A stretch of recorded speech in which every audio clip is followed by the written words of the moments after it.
But once in a while, you kind of get connected to somebody who's as weird as you are, which is hard. It is hard because I'm really out there. For people who know me, I'm off the charts. I'm actually almost borderline, maybe insane, but I love who I am. I'm not going to apologize ever for it. Either you like me or you don't. But either way, a few years ago, this guy comes out to the pool. We're hanging out, and we're all in shorts, by the way, like real actual swimwear. And this joker comes out in literally a suit, vest, and tie with a pocket square and gets in the pool. Yeah, exactly. What? And he has to make a statement. And that statement is crazy, for one. But two, he just got this infectious personality that he just rubs you the right way. But Russ is this guy who's been in the business for decades. He's a powerhouse. He's an executive powerhouse. He actually currently takes the role of the VP of growth. And he's amazing at it. And everybody I talk to, like, hey, what do you think about Russ? God, I love Russ. I haven't found one person yet, and I'm waiting to bet on it that says they don't like you. Everybody loves Russ. It should be a tagline. I'm going to tattoo on my back. No, I won't. It says everybody loves Russ. But the truth is, this guy is amazing. He has a resume that's beyond all things. He's been in the business for decades, 120 deals a year. The guy's a producer. But yet now he's shifted his role, and he's selflessly wanting to help grow EXP. And he plays that role at a very, very high level, by the way. When you see his personality, he matches mine. That's why we instantly gravitated, because our personalities are like synonymous. We both drink too much coffee, and ideally, but we get our point across in a great manner. Anyways, I want to welcome to the stage an amazing, great friend of mine now that I've been able to have friends. And we're cigar buddies too, because I love cigars. So this is a cigar buddy I love. Welcome to the stage, Russ Laggan.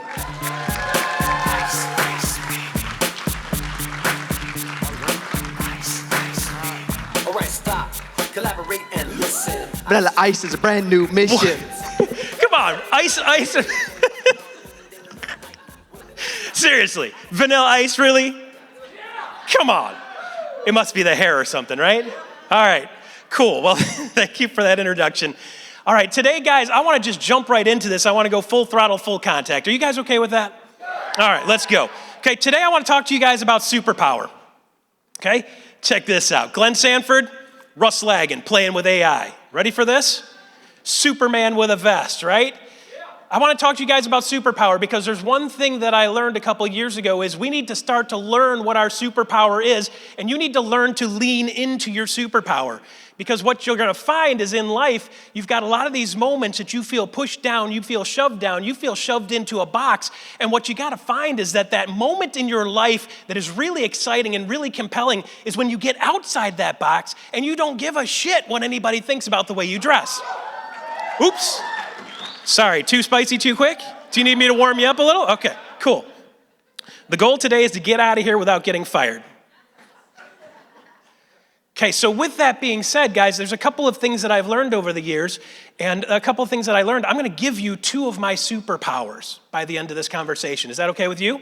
I'm gonna loan them to you, because there's a couple of things that I learned to do by banging my head against the wall that made me really great at what I do now, which is attraction and teaching you guys how to attract. One of the things is to make it so ridiculously simple that every single one of you in this room could do that. So if I could show you a couple of recipes that give you the ability to attract one or two more people in the next 30, 60, 90 days, would you guys like to see that? If I could do that without making it gross and cold calling, you good with that too? If I could do it so that you do a couple of things and people come to you and say, what are you doing? Would you like that too? Okay, I'm going to show you what that is. I'm also going to show you what I consider the greatness of EXP, and I'm going to show you that in a recipe I call the 5 stages of a career. Because when you understand where you really are on this curve and you understand where you want to go, it gives you a level of ability to have communication to people that they've never had with another person that's trying to talk to them about how to get out of life what they want. Because see, here's the one thing I learned a long time ago. If you can make somebody feel something, you can make them do damn near anything. If you can't make them feel something, you can't get them to do anything. Do you agree? Okay, so every superhero has an origin story. Chris asked me earlier, he's like, Russ, I want you to get personal. I want you to tell your story. And I hate that part, right? Because it's kind of weird. I don't want to do that, really? Right? Because here's the deal. For everybody that has a superpower, everybody that has a cape, everybody that's on a stage like this, excuse me for a second, I'm going to take this off.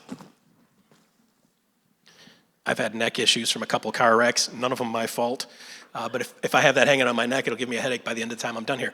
Okay, so every single person that has a superpower also has these moments when they don't feel like they're super powerful. Do you agree? Every single one of these people that have a superpower also have an origin story, right? So here's the deal. For some of you, this is what you want to look like. This is what you want to feel like. This is what you want to be like. But in reality, when you show up sometimes, this is what you really feel like.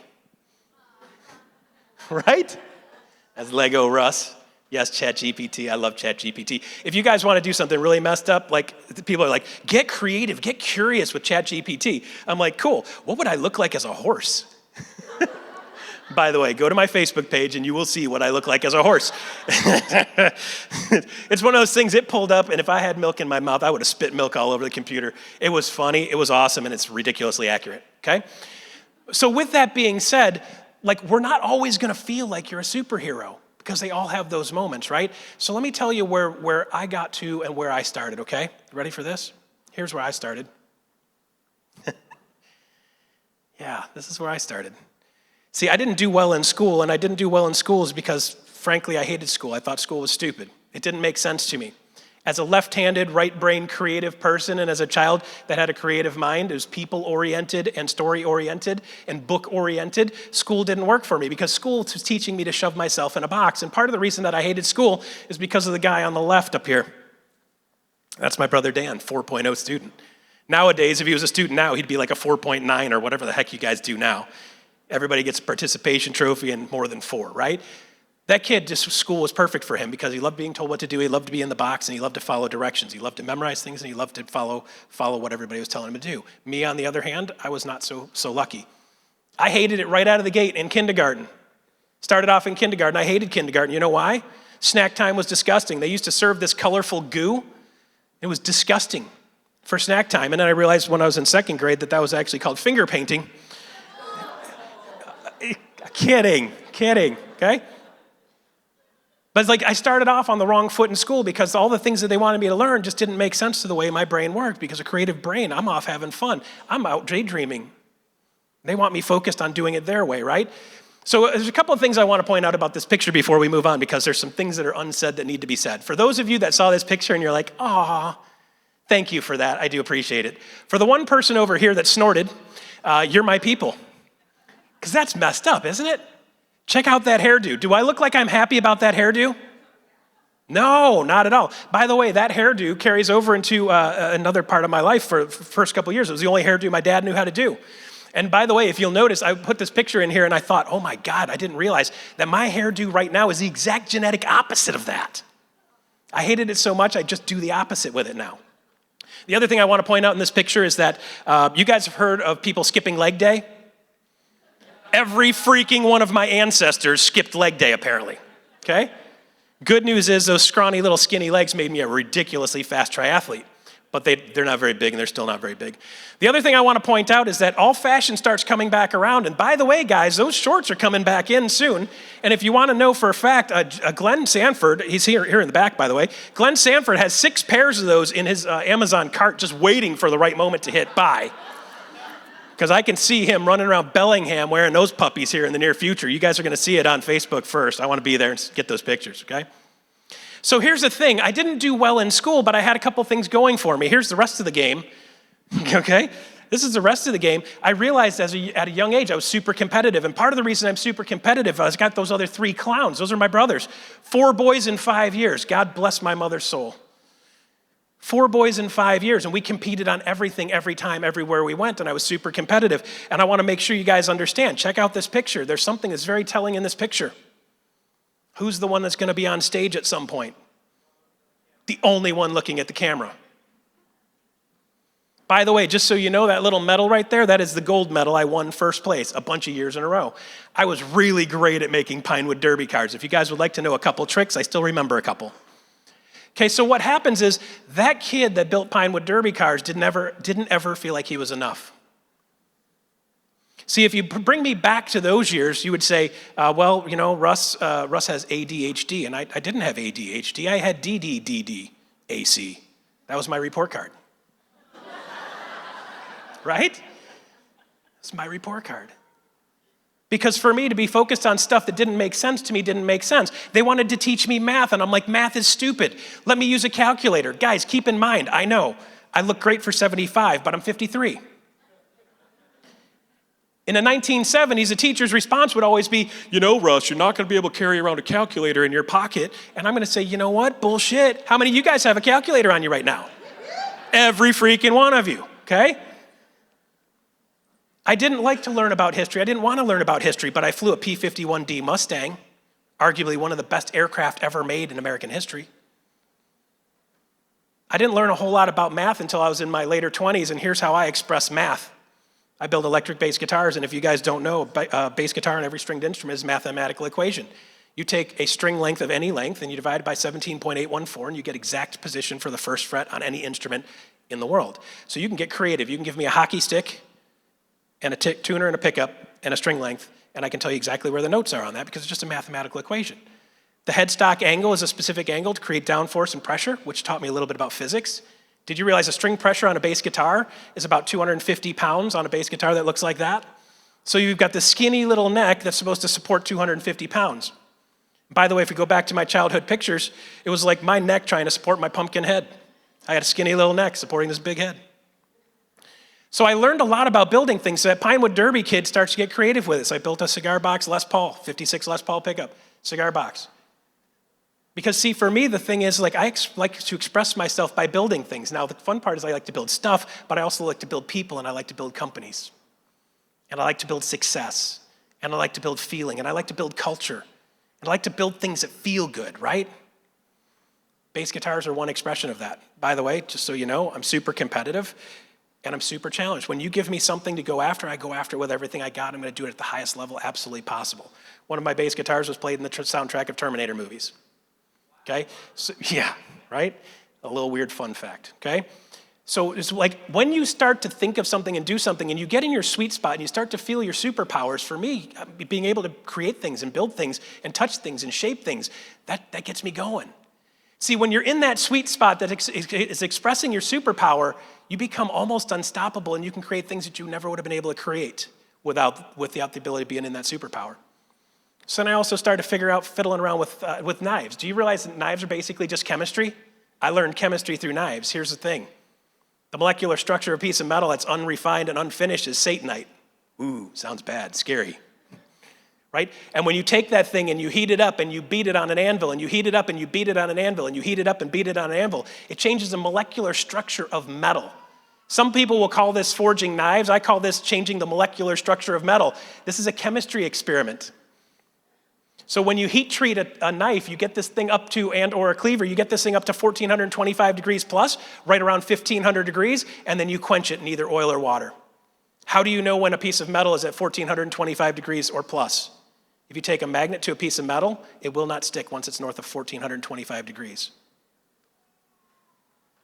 Creative brain, like to see things that you would never taught me in school. I never would have learned that in school. But because I wanted to learn things and I was curious, I took this and ran this to the next level, and now I learned a little bit about chemistry. Chemistry is fun. Do you agree? Well, if you do it that way, it is. So then I decided I want to learn a little bit about physics. This was me in my late 20s. I learned a lot about physics. You realize at 110 miles an hour, your body can become a counterbalance? Do you realize gravity is pulling you down, but if you pull on that accelerator, you can keep on going? If I let off the accelerator right there, what happens is that motorcycle is going to grab the front wheel, and that front wheel is going to pitch to the left, and it's going to throw you up over the seat and turn you into Superman. That is not a superpower you want, is flying off a motorcycle, just so you know. So what I found is that the more I relaxed into my superpowers and figured out the things that I was good at and leaned into those and stayed away from the things that I didn't love and didn't enjoy, I started to realize that I got really, really lucky. I've been lucky my whole life. Here's part of the reason why. Yeah, that's my sister. And no, I'm kidding. This is my wife, Dane. I've been married 30 years. Yes, I've been married 30 years, yeah. Yeah, all to the same woman, ha! Okay, take that, y'all, right? See, I fell in love with my high school sweetheart at like 14, 15 years old. Yeah, you're supposed to say, aw. Yeah, the fun part is I wasn't hers. It took me 4 years of negotiating before we dated for the first time. But finding the people around you that support you for who you are is the most important thing you can imagine in this business. And part of what we're doing in this business is finding the people that are your tribe. Find your tribe, find your vibe, right? And I've always found weird people that are just like me. Somehow, I don't know how, I bump into Chris Okamura. He's weird. And the weird in me sees the weird in him. And we connected, right? But you got to find those same weirdnesses that make you who you are. So a couple of things I want to give you before we go here, okay? Recipe number one. One of the things that I've done is and people have told me this, and it's great to have people around you that tell you what you really are, for good and bad, by the way. One of the things people say all the time is like, Russ, you're really good at taking things that are ridiculously complicated and making them really simple. So I want to show you guys this recipe. This is a recipe for dating. Anybody here single? You want to find the right person in your life? Anybody here have children? You want to negotiate with children? Anybody here have clients? You want to negotiate with clients? Anybody here want to attract a real estate agent? You want to attract a real estate agent? Here's a recipe that I use for all of that. It's kind of like the one-size-fits-all of real estate and brokerage and training and sales. And here's how it goes. I want to establish clearly where somebody is. A, where are they? And I want to establish really clearly, B, where they want to be. And then third part of this is, if I can talk them through how to go from A and B and what that looks like, then they're going to be more likely to say yes. So a lot of people will say, well, Russ is a closer. When you bring them a brokerage, if you guys have a real estate agent or a brokerage you need to close and get them to say yes, that's what I do for EXP right now for the most part. And all I do with them is I have this conversation. It starts off like this. Hey, tell me a little bit about yourself. Where are you now? What's working for you? What's not working for you? What do you like to do? What do you not like to do? What do you love to do? And if I can get somebody to start talking through that conversation, does that feel like a high-pressure sales pitch? No, because I'm making it 100% about them. And if I make it 100% about them, they're going to love you. If you make it about you, you make it about EXP, you make it about what you're doing and how you're going to do it, people don't love you, right? But if you make it about them getting what they want because you listen to what they want, then they're going to start to love you. So first part is, where are you at now? Second part, where do you want to be? Let's get really clear on where you want to be. Guys, if you're dating a girl, I'm going to ask her these questions. Where are you at now? Cool, boom, boom, boom. Where do you want to be? Boom, boom, boom, boom. I want to have 75 cats. Red flag. Okay? I love cats so much. If I could have 75 cats, run. Okay? Run. Get really clear on where they are, really clear on where they want to be, and then like, how are we going to get there, right? So the art of sales is really actually kind of interesting. If I can get really clear on where I am and really clear on where I want to be, then the only thing is how are you going to get there? And some people are like, well, I'm already there. No, you're not, because I just asked you where you want to be. If I say to you, where do you want to be in 5 years? You're going to say something different than where you are now, yes? Almost every time? Yeah, so there's always something you need to be doing different. And in order for you not to be in that spot A where you are now, you're there for a reason. Everything you've learned, everything you've done, everything you've been, everything you've experienced, and all the things you do have gotten you to A. So how do you get to B? You're going to have to change something, right? You're going to have to do something a little bit different. You have to try something a little weird. I'm not suggesting forging knives and building bass guitars and racing motorcycles, but what I am suggesting is that you're going to have to do something a little bit different, and you're going to make an adjustment to be able to get there. And when we can show somebody 2 or 3 things. So I'm going to look at you then, I'm going to say, if I could show you 2 or 3 things that help you go from A to B, do you want to talk about that? And you're going to say what every time? Yeah. Okay, the timer was set for 20. I think, Chris, you said you want 25? We good? Okay, good. Okay, I just want to make sure I say 220, 225, and I think I got 725, yeah? Okay, perfect. Okay, good. So here's the fun part. We're going to go from point A to point B. And here's the reason I'm asking this question. When I'm asking this question, here's another math equation for you. Y is greater than X. Let me show you what that means. Here's the 5 stages of a career. If you look at the bottom, life, that's Y. And by the way, yeah, you want to tie the Y to the actual Y, the W-H-Y to the letter Y. Y, this is your life. This is the moments in your life. Right now, you are in the middle of one of those moments in life. And as you progress forward, you're progressing forward and progressing forward and progressing forward. And by the way, I'm going to show you how this ends. Newsflash, surprise coming. Ready? And then the vertical axis is the cash you're generating. So in the process of life, do you have to generate cash to move the ball forward or have somebody around you that does that? Sure. So as I'm moving forward in life, I want that money thing to keep growing up. And this is what it should look like and we want it to look like, right? So what is the first phase? First phase in everybody's business is I just need to make cash. How many of you guys are there? A bunch of you are there, right? There's a bunch of people say, like, I still need to make, like, number one most important thing I need to do is make cash. So when we're talking about doing attraction, you're like, but Russ, I need to sell another house. I need a $10,000 check, not a $350 check. Guys, if I had a video that could show you how to leverage doing real estate and selling houses and doing more house sales consistently, and then, by the way, utilize that to do some attraction as a byproduct of selling houses, would you like to see that video? Okay, good. I'll set you guys up with that. So what I want you to start seeing is, like, you've got multiple buckets that you can generate from, and most people in the real estate business or in EXP are teaching, like, you've got a bucket for selling houses and you've got a bucket for attraction, and they're two separate businesses, right? What I say is no, because what I don't want you to do is I don't want you to take your eyes off of houses. If you need to make dollars, I want you to stay focused on selling houses, because guess what, guys? We're real estate agents. We sell houses. It's not a dirty thing. It's a good thing, yeah? Okay, so what I want you to do is I want you to stop seeing it as real estate sales and attraction as two separate businesses. What I want you to see is real estate sales, 100% focused on that, and as a byproduct of that, I've got this other bucket that I put below the real estate sales, and that collects me human beings.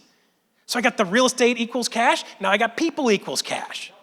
Now I've got a business, and let me talk business for a second with you. We call that a vertical integration. You know what vertical integration is? I'll give you the most basic example. You guys ever been to a French fry joint?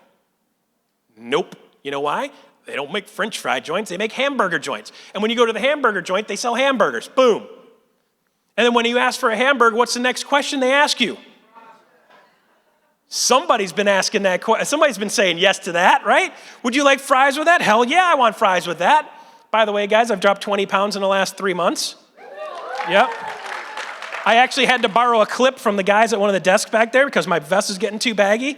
3 months ago, I was wearing this as a girdle, keeping my gut sucked in. Now it's getting baggy, so I put a clip on it back there, okay?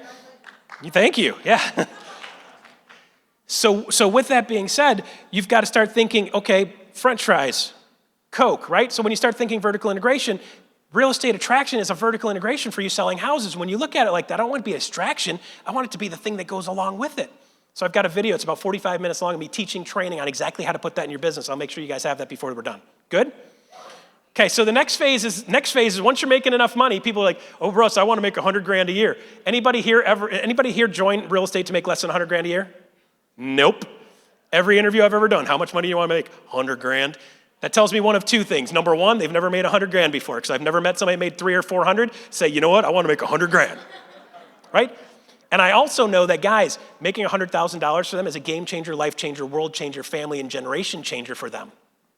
Because think about it like this. If you add $100,000 to the average family every year for the next 20 years, that's $2 million. And if you tell me $2 million doesn't make a difference in a family's life, you're missing the boat. Okay, so once they get to the point where they're making enough money, they make 100 grand, and what do? They change the game. They're like, oh, I should have gone for 2. And then once they make 2, they're like, I should have gone for 3. Once they hit 3, they're like, poof, I should 5. And then once they make 5, and they get a call on Friday night at 6:30, and a buyer's like, hey man, can you show me this house at 7:30 tonight? And you're like, nope. I do have an opening on Monday between 10 and 2, or Tuesday between 10 and 2. Which one would you like? Because see, once you get to the point where you're not starving for the money, then time becomes the most important thing in your life. You stop wanting to miss the things for the family. You stop wanting to miss the things for kids. Elizabeth Riley, your husband Wes, told me the story when we were walking to Starbucks to grab tea. And he's like, Russ, I missed the first 2 kids of my life. I missed my top 2 kids. I missed most of their growing up. And I refuse to do that for the rest of them. Time becomes the most important thing once you get the money thing handled. And it's okay to still be working on the money thing. But if I could work on the money thing and, by the way, get the time under control at the same time, is that good? Yeah, now we're winning, right? So with that being said, you get the money and the time under control, then you're thinking, well, how do I not have to do this for the rest of my life? How many of you guys want to work in real estate, selling houses until the day you die? They say realtors don't retire, they die. And that's because a lot of them have to keep selling houses because they need to keep selling houses. When you see somebody 88 and they're like, I'm still selling houses because I love houses, they probably need to be there, right? So once you get to the point where you got the money and time under control, now it's like, I want freedom. How do I set myself up so I don't have to trade time for money anymore? Once you get to the point where you don't have to trade time for money anymore, now you still want to do stuff, fine. Let's do stuff, but let's build a legacy. Now you get people like Glenn Sanford. Glenn, do you need the money? Nope. His words, not mine. I'm not putting words in his mouth. He doesn't need the money. He's here because he still feels like he can make a difference. The fun part is, like, guys, here's where everybody ends on this thing. At the end of this timeline, you all die.